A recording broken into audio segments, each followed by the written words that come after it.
Hello, everybody. So let me get all set up here. I am really excited for today's topic. I know I say it every time, but the reason I should say that I'm so excited for it is because um, I feel like I do. If you go back and look at my Zoom, I don't know how long, it's probably maybe last year I did it. It's called the Triple D method, right? And those of you who've been with me for a while know this, but one of the triple D's for reducing stress and still being, productive is duplicate. So, and when I tell people to duplicate, I tell them, if you can put a list up on the fridge for inventory. If you answer the same question all day long at work and it drives you nuts, you make some kind of document so you can send it to people. So I like to make these topics kind of the same thing where if I'm getting a lot of the same questions and I'm doing the same pep talk a lot, then I like to create a Zoom on it because I like to have some, I can talk to you about it one-on-one, and then I like to be able to send you something that backs it up, right? And I don't know why I have, I mean, doing this for as long as I've covered a lot. I've never actually done a talk on this before. So I'm really excited. I'm used to redoing a lot of things because repetition makes it stick, but I feel like you guys don't realize how common today's topic is, and that is doctor's appointments. The anxiety around booking them, or the anxiety on preparing for them, hoping that your doctor takes you seriously or actually, can help, it doesn't judge you, all of those things. The disappointment of having a wasted appointment. I think if we're not talking about that, then we start to feel even more lonely and isolated. But in our community, this is something that's really, really common. And if I'm being completely honest, I don't ever expect to be anybody's first stop on their journey of trying to figure out what the hell is going on. So, like my content, I feel it doesn't speak to that. I'm not under any impression that, you should come to me instead of seeking a medical opinion or like, going to a doctor. People typically go to their doctors, and then because they're not seeing a difference, because they don't feel heard or whatever it is, judged, whatever, they want that additional support. So this is something that is really common amongst, our demographic, our community, I should say. So we're going to talk about the anxiety around doctor's appointments. So first thing to kick us off, if I'm going to ask you, and tell me in the chat, type it in the chat, what do you feel like is the most nerve-wracking thing about having to deal with doctors? Tell me in the chat, what is the most nerve-wracking thing to deal with when it comes to dealing with doctors? Oh my God, my computer is making this really weird sound, and my misophonia is like, eh. Okay, we're gonna try not to hear it. Let's see what you're saying. Getting so much disappointment, getting weighed right off the bat, having to prove my symptoms aren't anxiety or lack of exercise. Oh my God. Having to, they don't listen. Yeah. The scale, the judgment that comes after the scale, just horrible, deplorable. The anticipation of waiting for appointments, what they will say, the blood work results. So basically, to sum that up, fear of how it will go. Yeah. I've gotten to the point where if it's nerve-wracking or anything other than what I need, I dump them. I love that. I love that. Now, obviously, we're going to go over that, today, but and not everybody lives. I've had clients that literally live in like the middle of nowhere. So I will try to talk you through all kinds of scenarios. If you can dump your doctor, if you can't dump your doctor, but if you can, I agree with that sentiment, and that if you ain't going to help, then what the hell are we doing here? Doctors being dismissive, them saying everything is normal, quote unquote. I have fired doctors to find more thorough ones. Absolutely. It is a sifting process, as annoying and horrible as that is. Being told I shouldn't feel XYZ from a medication / gaslighting. Oh yeah, absolutely. So frustrating.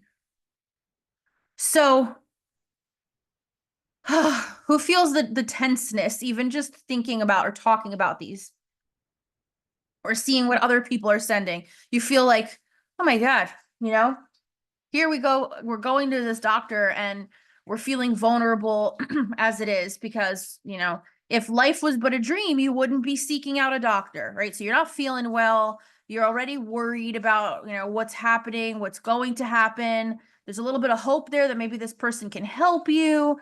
And then, if you're starting out your journey, which again, a lot of the clients that I work with are not just starting out,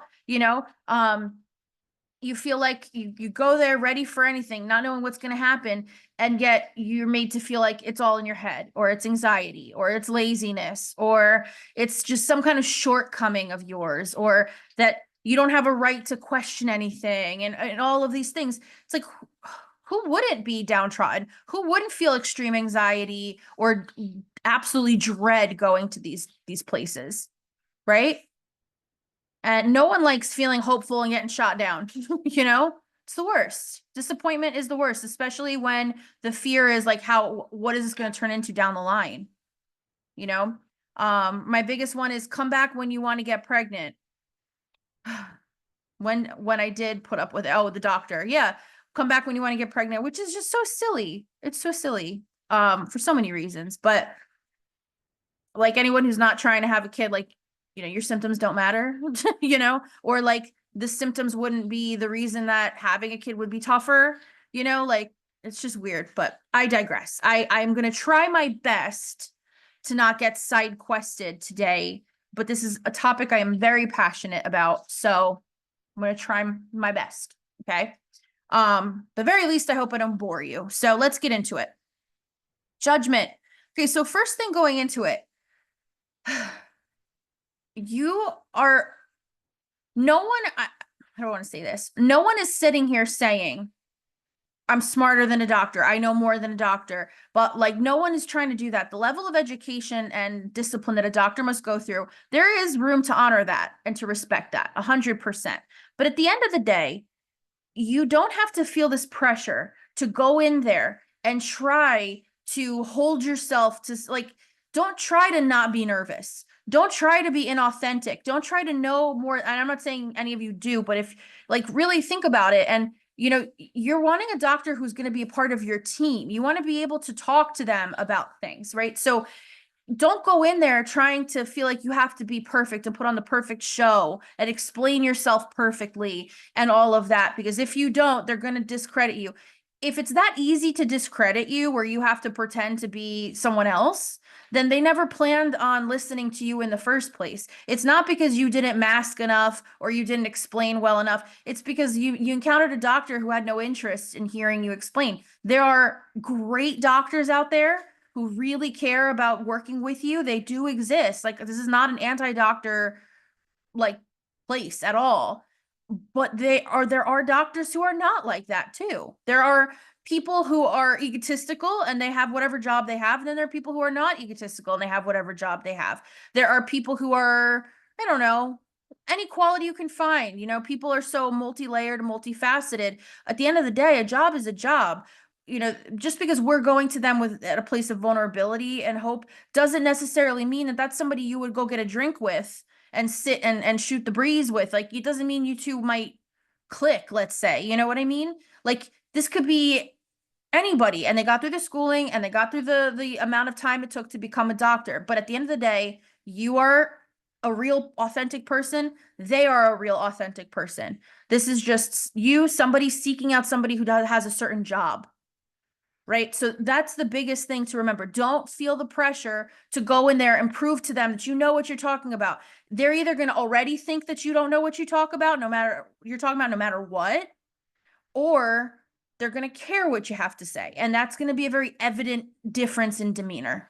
Okay. So that's the first thing is we're all regular people here. Right. So don't worry about putting on any airs and not getting things done thoroughly enough. What else do I have here? Let me see what you said in the chat. I have found when you are more nervous slash vulnerable, they are more willing to talk slash explore things. Sometimes I had to learn over the year, something I had to learn over the years. Absolutely. I have found that as well, you know, and not to say like egotistical, like I think that has varying degrees of that, right? And hey, more they deserve to a degree. Look how hard they've worked. I get it. I get it. But I think that there is like if you go in there thinking you have to match them, you might come across different than you're actually feeling. And I think that people might be able to pick up on that. I mean, I'm autistic, so I feel like nobody really knows what I'm feeling or thinking unless I'm saying it. But I feel like the more you are, the more that's something they can sense. So if you're nervous, be nervous. You know, if you're upset, be upset. If they're going to be a jerk to you because you've been upset or because you're nervous, then that's not necessarily, I personally wouldn't trust someone who's ever a jerk to me with my health, you know? Um, so good point there. Okay, so I feel like a lot of not all, I don't want to speak in all, but like a lot of doctors, it's common for them to think more black and white, right? They're more so thinking of let's try to pinpoint if it's an illness or an imbalance or something that's showing up on labs, you know, if there it is, here's the treatment plan, pharmaceuticals that go with it, or whatever the case may be, further testing. Everything's kind of it's very clinical and black and white, right? That's the formality of it. And I think that if you're noticing that your labs are okay and you're not feeling well, you're not wrong for wanting to continue to explore why that is, right? So if you have a doctor that is not nothing's necessarily jumping out to them and they're not the type that's like we're going to try and figure out what it is, it's not you're not wrong for being like it's gaslighting you for you to feel like you should be satisfied with that. It's okay to ponder things, question things. Again, you shouldn't be get with a doctor who's not going to allow you that space to do those things. You're not telling them how to do your job if you got questions. This is your body, right? So if they can't tell you point blank, here's how to do this, here's how to do that, there's not a whole lot of room for them to direct you. I remember I went to one of my endocrinologists back in the day. And it's always been different for me with endocrinologists because I've had type 1 diabetes since I was a child. So I've gone to endocrinologists by default since I was a kid. Before I had PCOS and the Hashimoto's and everything. And honestly, that's what helped me get diagnosed was because I already was going to an endocrinologist. So, oh crap. I did this again. Side quest. See, it's a good point, but oh, my endocrinologist one time, I hadn't seen him in a while. And at this point, I had really worked on like I was a quote unquote like bad diabetic for a very long time. That's a whole other Zoom, whole different day, right? So I was really trying to get my act together. I was really trying to focus on my A1C and bring my blood sugars down into good range and like just really try for the first time in a long time. And in the past, when to get to that point, I was working with diabetic educators and nurses instead. And they always allowed me to just download my information off of my insulin pump and like my little monitor thing. I didn't have to write anything down. That was really like it. My brain does not handle having to track things very easily. It's either obsessive about it or it doesn't stick. Like it's stressful either way. So the idea of being able to just like have my machine as I'm using it record this data for me is great, you know, and they were using it and it was fine. So I didn't have to write down any of my blood sugars, my insulin units, all of that stuff all the time. So finally it comes time to meet with the doctor, the endocrinologist, after meeting with the nurses and stuff. And, you know, I'm all excited thinking he's going to be proud of like my blood sugars and everything like that. And I go in there and he's like, where's your blood sugars? And I'm like, well, I have my pump and I have my monitor and I didn't know who to give it to be able to download the stuff for you to look at. And he's like, I can't read that. He's like, I can only bill, and I quote, I can only bill you for a 15-minute appointment today. How are we going to cover everything if I have to download this stuff now? Why isn't it just ready for me? So now, like, needless to say, at the time, at that time, I was like really, really upset about that, right? Like, I thought that I wasn't doing something right and I was feeling judged and I felt like it wasn't enough and everything like that. And I had ended up getting to the point where I said, I dread going to this doctor so much because of this negativity, right? That I'm not really allowing myself to get the benefits of working with a care team. So I found a different endocrinologist. And I had probably been through maybe four at that point, right? Because I was not a bad diabetic, quote unquote. Like anybody would be a bad patient, quote unquote, because I just didn't care and I was struggling. I was really struggling. And so going through these doctors, they just saw someone who didn't give a shit, right? Like, they saw I was heavy to them and I was, like I just, I was annoyed. They were annoyed that I didn't do better until I found an endocrinologist who actually walked me through. And he said to me on our first appointment, he was like, there's no such thing as a bad diabetic.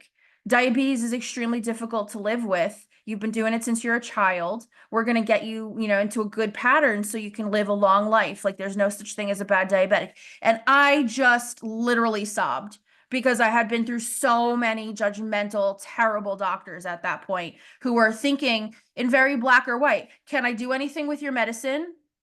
No, yes, no. Okay. So is there anything in your lab work that I can prescribe something new? Yes, no. Okay. That's all it was. It was just a checklist. This is the first doctor who's like, we're gonna set you up, take it easy, cut yourself some slack. And I still had to go about doing my own stuff on the side, but you should never have a doctor that takes the clinical side of things, which is what they're there to do, and doesn't really see you as a person outside of that. You know, the other component to this is being neurodivergent. A lot of my clients in CCA are neurodivergent, and I feel like, if a doctor tells you to make a change, it's difficult to tell them why, if maybe you've done that change in the past and it didn't work out for you. I always encourage my clients that if we get to a baby step that you've done in the past, to talk to me about it, because I'll explain to you what we're doing and why it's different and stuff. You have difference in personalities that affects neurodivergency. We have certain struggles that we wouldn't necessarily want to vocalize to a doctor because we're going to seem undisciplined. Right? Has anyone felt like that before? You just kind of yes the doctor to death because you don't want to seem like you're being difficult or defiant or making things up or being, hard to work with or anything like that. So you just get through the appointment at past a certain point. You know? Um, yep. All the yups coming in. And I think that, the idea of like, we're not weaker people because we process things differently or because we need additional support or we have extra questions or we recognize different patterns and stuff. We're not trying to be pains in the ass, right? But when that doctor said I can only bill you for 15 minutes, that stuck with me because I'm like, well, yeah, I mean, if you're in time, and that's why back in the day, I didn't want to go on and actually become a doctor and go through all that because you're run by insurance. His practice was always packed. He was always running late. He had to book with him 6 months out, even if you were a regular patient. It was crazy. How the hell can you actually like look at what the problem is at that point? So don't go into a situation. If you ever find yourself in that situation, do not blame yourself. Do not be like, oh, I suck. That's why I can't make this happen. What kind of a support system is that? If that's how your doctor makes you feel, there are good ones out there. So, um, oh, something I missed before is when it comes to being black or white too, if let's say something is on the horizon but not treatable, I think that a lot of times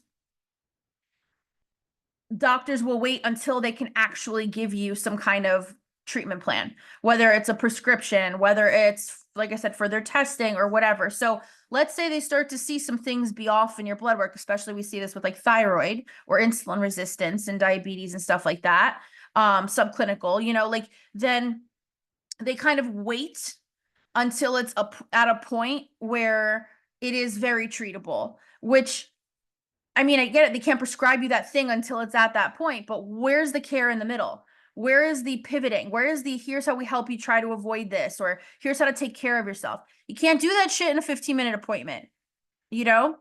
So don't go there with these hopes when a lot of times, you might just be relying on your doctor for lab work and then knowing what it is you have to do for yourself in the meantime to keep yourself healthy, you know? Um, then the other thing is just the judgment of where you're at and weight. A lot of doctors just blame the weight. It's the most nerve-wracking thing about what I do is being on social media, because that's where, predominantly I'm posting and doing all that stuff, and seeing people who have never been through the things that we deal with talking about weight loss as if it's just something you should be doing and it's so easy, anyone could do it, and don't be lazy and blah blah blah, when how many of us in here know if you don't eat all day you still have these problems? How many clients I've had that their baby steps are to get them to eat? So it's not that they're sitting around eating bonbons all day. Like maybe they're, the worst appointments would maybe make you feel like the doctor assumes you're doing. At the end of the day, these are weight involving illnesses. So how there's doctors that don't have a sensitivity to that blows my mind, but I see it all the time. I think a lot of it has to do with society's internalized fat phobia, fat bias. It's the idea that the healthy body is a thin body, which is horseshit. Being thin has nothing to do. You could have the worst health in the world and you can have a small body. And that, what is that? Any better? No, absolutely not. So feeling weight judgment from a doctor, you might feel really gaslit into being like, well, they're a doctor, and if they are noticing it, and it's the most important thing and blah, blah, blah, then that must be the case. Okay, then why is it that weight loss is such a revolving door industry that just continues to get bigger and bigger and bigger every year? All these people lack discipline. It's we have the internet, we have at our fingertips, we got ChatGPT. They could probably write you a whole friggin' book on something, right through ChatGPT. But that doesn't mean shit, because people still struggle for different various reasons putting it together and making it stick. So when you go to a doctor who just looks at you like you just need to shut your mouth, that's so dehumanizing, because it doesn't give any credit to the battle behind the scenes. How do I eat? What do I eat? What is it doing to my body? What are other options? How do I make it fit my schedule? Those are things that are just in the wind, because it's like, why are you this weight? It's bullshit. We're people. We're not a clipboard, you know? So, let's see in the chat. My doctor is a morning person who runs marathons. She doesn't understand the struggle of just getting started. I think that's huge.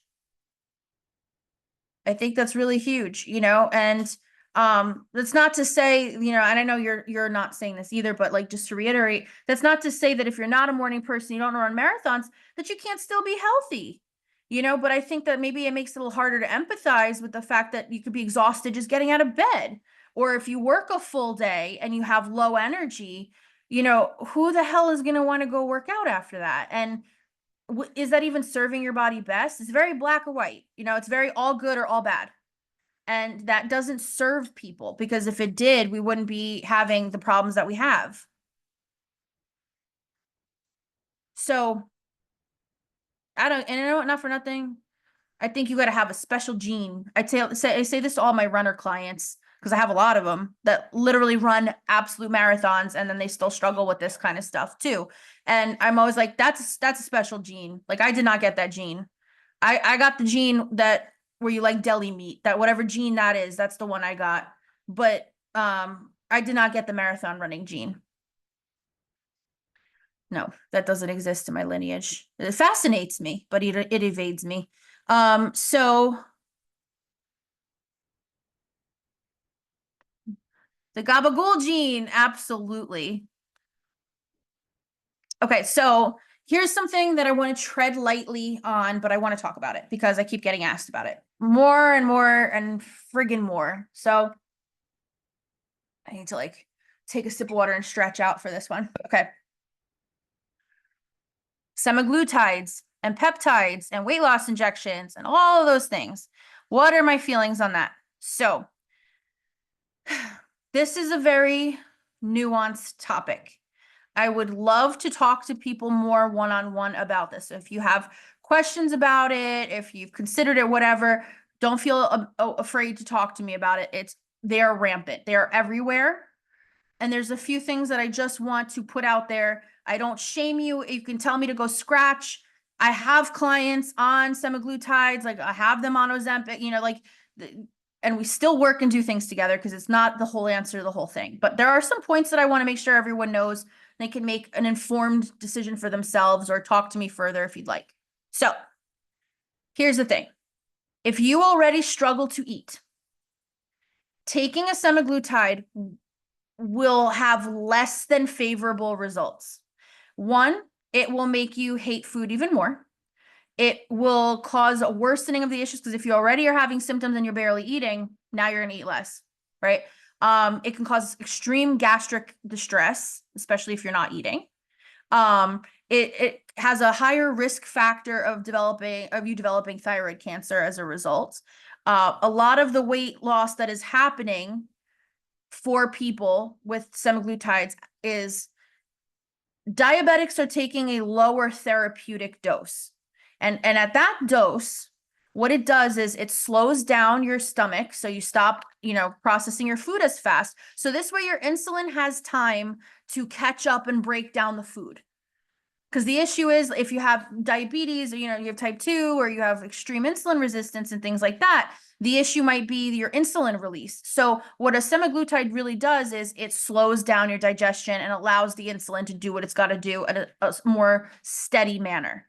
And that's at a lower therapeutic diabetic dose.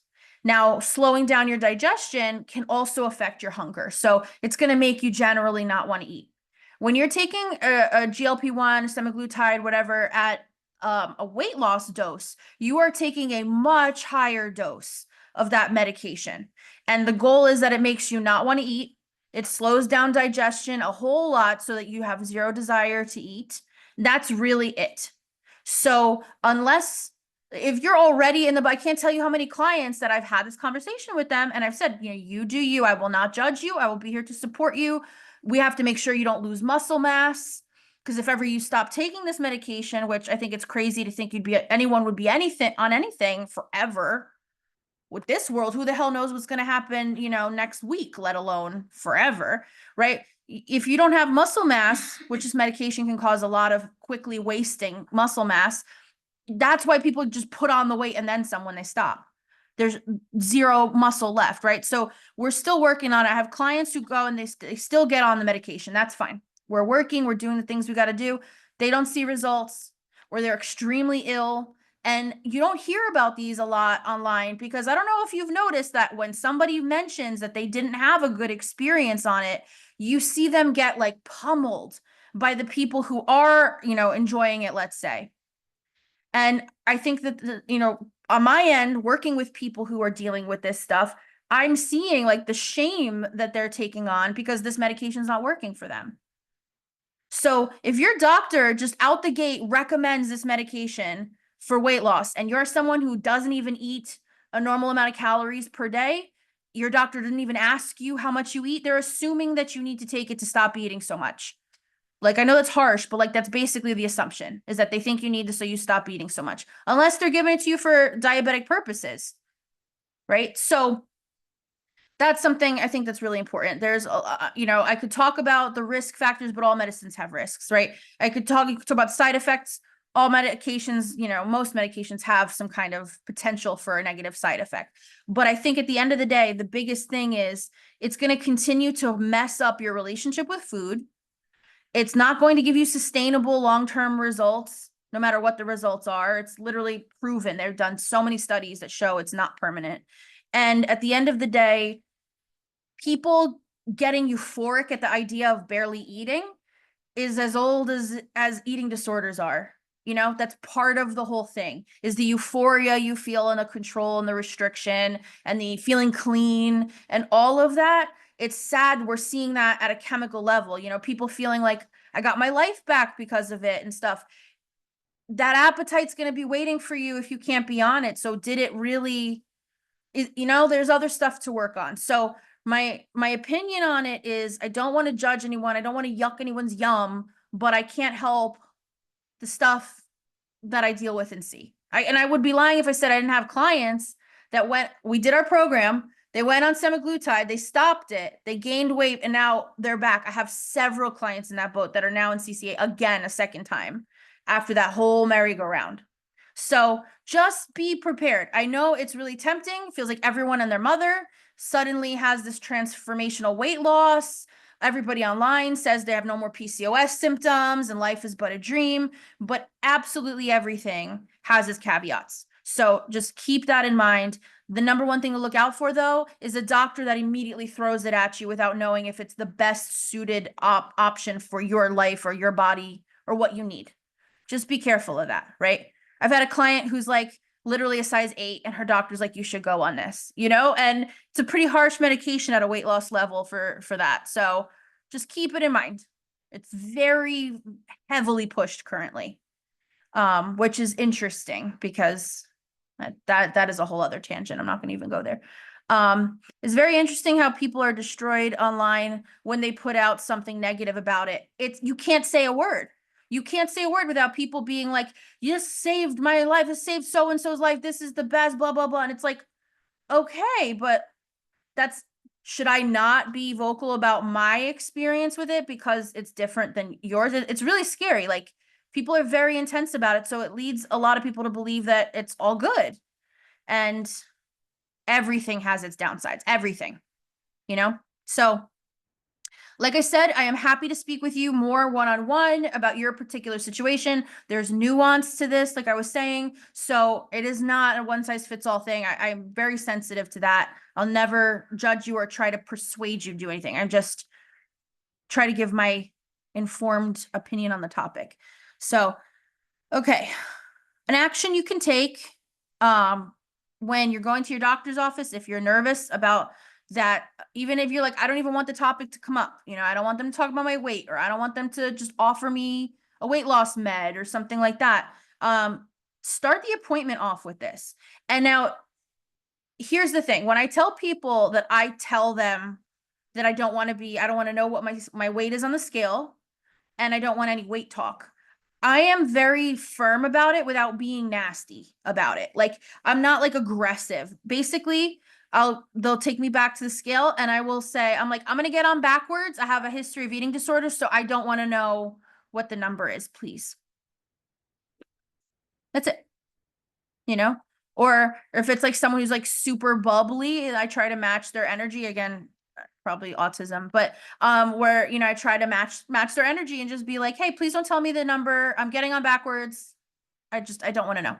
And like laugh it off, and then they're cool with it. Either way, if you go in there and you're just like, do I have to do it? I don't really want to do it. And then people should have patience and compassion for you, but I find that they don't. They usually are more like, we need to do it. So I just say it like there's no option. Like I didn't ask you, you know?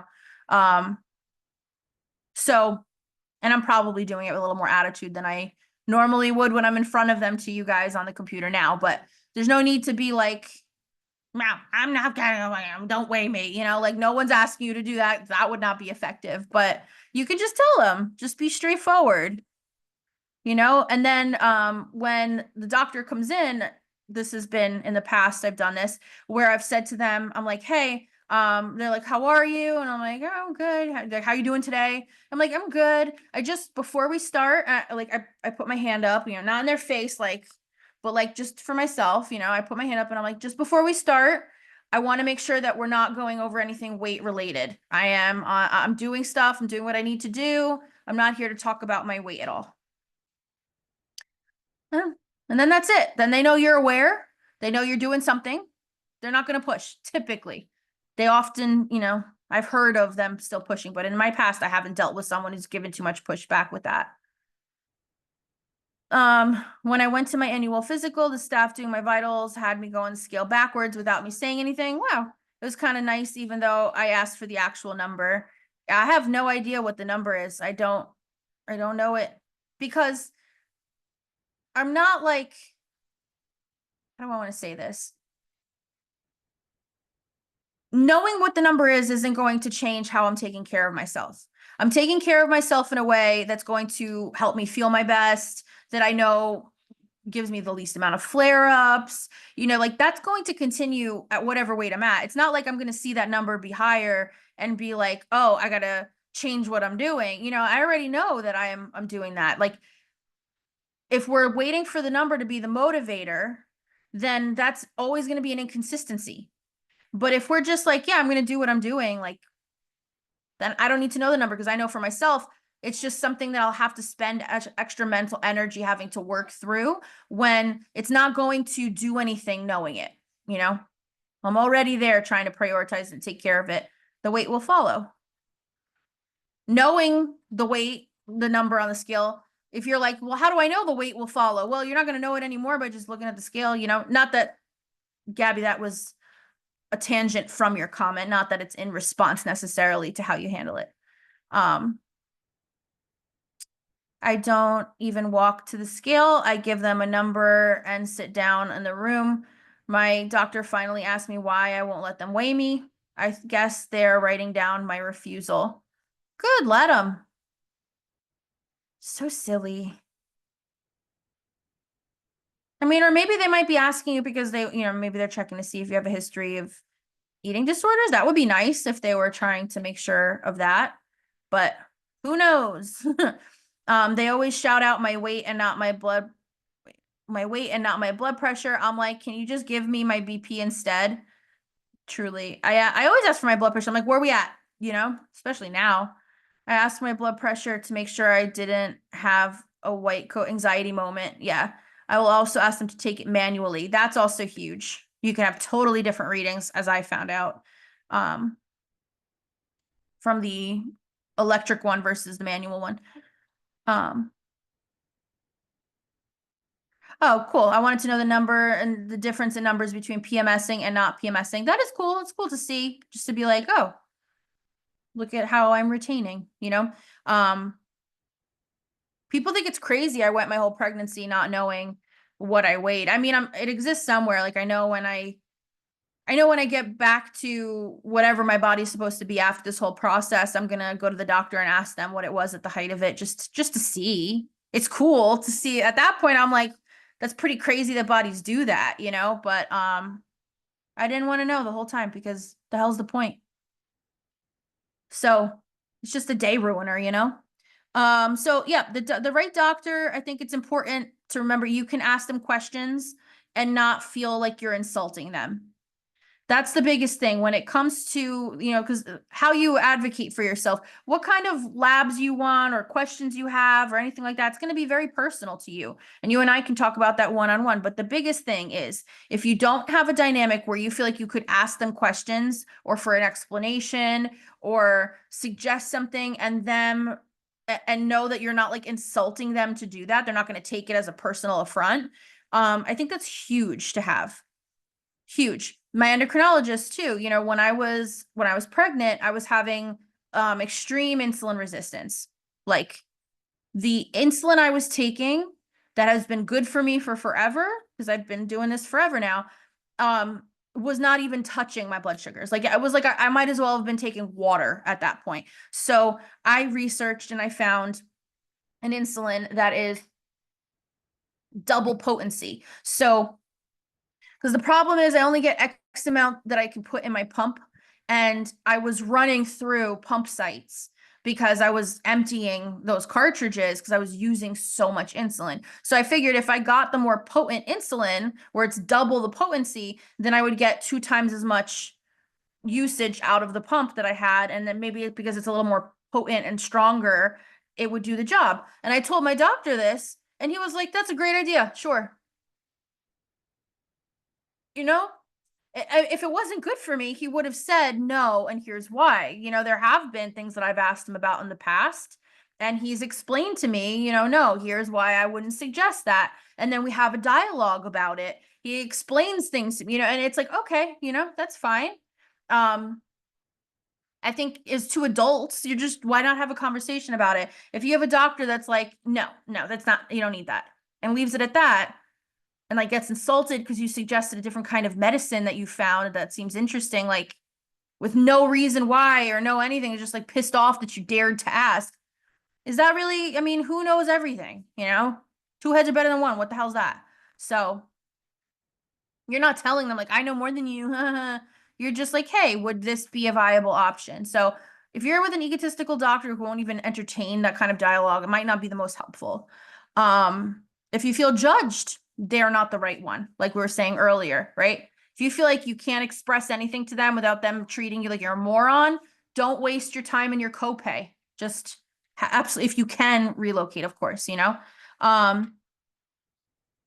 Let's see what else. Ask them if you ask for something and they refuse, you can ask them that it's noted in your file that you requested it and were denied. If it's something big enough, like let's say you really want to have okay, let's say you're having severe stomach issues and they do basic testing, can't find anything, but you're having like horrible issues, blah blah blah, and you wanted to get some imaging done, and you'd ask your doctor, and for some reason they don't want you to have any imaging done. And again, I'm saying some reason because they have not provided you with an actual reason, right? Like a contradiction or a different plan. They're just like, don't worry about it, you don't need it, you're fine. That would be a situation. You can even email the office and leave a paper trail saying that's dated, saying, I just wanted it to be added to my record. I was in the office today, blah, blah, blah. I saw Dr. blah, blah, blah. I just wanted to be added to my record that I requested imaging and was told that I didn't need them. Nobody wants to have that paper trail if, let's say, that was a bad decision and down the line something awful comes from you not having the imaging when it could have been sorted out at that time. So, not to say that it needs to get to that point, but asking for it to be documented puts a little bit of extra give in the step, you know, because they don't want it to be a situation like that, God forbid. So, I don't know if anyone's ever tried that before, but you can. What else? What else do I have here? Oh, remove yourself emotionally from it. Think about it like you're dating. Now, here's the thing. You could be dating and maybe you go to this awesome place that's got awesome food and you guys just don't hit it off, but you had a great dinner out of it. Okay, fine. I know it sucks dating finding the doctor. You get ready for an appointment. You know, if you're like me with the neurodivergence, an appointment out of the house, it feels like your whole day revolves around it. You go to the doctor, you're let down, like all this stuff, and then you have to gear up, find someone new, and potentially do it again. Nobody wants to do that. I totally get it. However, when you do find the right fit in your medical team, and it doesn't have to be that they're the most personable person in the world, but at least they make you feel like you're not an absolute like Nimrod. Like when you get to that point, it is so worth it. It's an investment in your future, in not having anxiety, which affects our hormones around having to deal with them. You feel like you're part of the plan. You feel like you're working with somebody, you know, it's important. It's worth it. So I know thinking of it like dating, where you maybe go on a date with a new doctor and the doctor sucks and you don't go back to them. You find a different doctor to go on a date with. I know that sounds like awful, but I don't know if it helps you. It helped me think about it that way. Is I'm just trying to find the right one. You know, there are good doctors out there that you will click with and that can help you and be, you know, collaborative in the way that you need. Don't take it personally if you find one that sucks, and don't stay with someone who triggers you. All right. So I hope this was helpful. Let me make sure. Do I have anything I'm missing? I made a whole equation on what my weight gain should be when I was preggo and weighed myself every week. That is so much extra pressure and headache, you know, during a time where you're already so stressed and you have so much pressure on you. And I think it's just so ingrained in us to be hard on ourselves to get a result. And if it's just such a part of my language, it's such a mind fuck when you think about it, that if that worked, people wouldn't be continuing to do the same thing over and over again. They wouldn't be yo-yoing. They wouldn't be falling off. You know, anybody that's lost a lot of weight and kept it all off 10 plus years later, not very many people do. And there's a reason for that, you know? So there's just, you can totally take care of your body and yourself and value your body and respect yourself and not hate yourself and get results the way you want to get them. You don't have to be like, I suck to get there. You know, chances are you won't if you have that mindset. And when you weigh yourself a ton, that is the number one thing to just continue to just piss yourself off that you're not quote unquote where you want to be when you're really just not looking at or prioritizing the right thing. So of course you're going to be disappointed, you know? So I hope this helped. Again, you know, the figuring out what you need for if you want to go to a doctor and get certain labs done or whatever, that's going to be such an individual conversation. So for the 17th time, I encourage you, reach out, text me, text your coach, ask in the group chat, something. You know, if you want to talk more on this about how it affects you personally, we're down to do that. But I hope this at least give you guys the pep talk you need around, you know, don't put so much emotional stock in an appointment. We're all just people. Set the bar if you don't want to discuss weight and you don't want that to be a primary focus of the appointment, set that tone, right? If you feel judged, if you feel like you're with someone closed-minded, if you feel like you're just not meshing with your doctor, then potentially look for a different doctor until you do find it. And yeah, you know, think about it as you're just trying to find the right one. Oh, one other thing. If you're a tip I give everybody for this, if you're looking for doctors in your area, join neighborhood groups like on Facebook, like find like your town or your city or whatever, find a neighborhood group on Facebook and then ask them for what you're looking for in terms of the type of doctor and the quality of the doctor. Because people in your area who have had a terrible experience will be the first ones to answer, and that will help narrow down your search. And people who have had a wonderful experience are going to make sure that they shout out their doctor. So I love neighborhood groups or city, town, whatever groups on Facebook for finding doctor recommendations for that reason.